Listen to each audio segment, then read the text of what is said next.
गया खरी हो हमर यार मनावा तो एक बेर बात कर लगे हो गया खरी हो हमर यार मनावा तो एक बेर बात कर लगे हो गे सोना यारवा हो भरती पटनवा में आके मुलाकात कर लेगे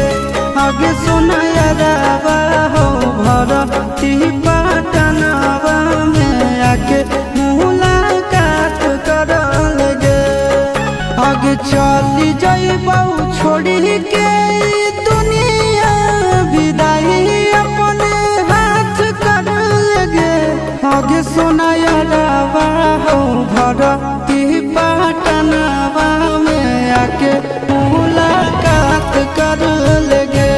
आगे सुना यारवा हो भरती पटनवा में आके मुलाकात कर लेगे।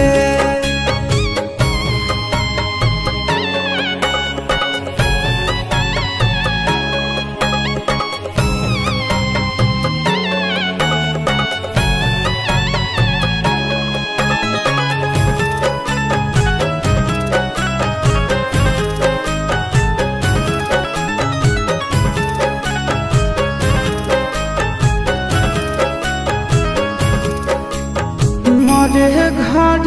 पनिया पिलाई दी है जान गे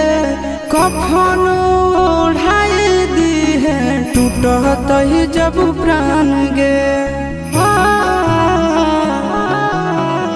मोरे घर पनिया पिलाई दी है जान गे कफन ओढ़ाई दी है टूटत ही जब प्राण गे आगे हमारा से तोरा जाती प्यार होता भेंट साक्षात कर लगे आगे सोना यारवा हो भरती पटनवा में आके मुलाकात कर लेगे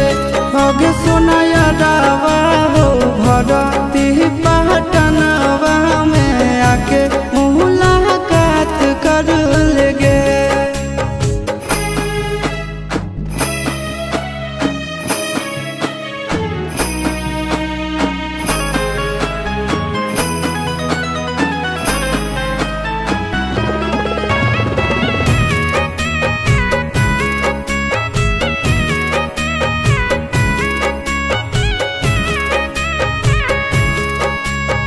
डॉक्टर जवाब दिल के बुलावा मौत के देखी के चेहरा जानू चल जाई है लौट के डॉक्टर जवाब दिल के बुलावा मौत के देखी के चेहरा जानू चल जाई है लौट के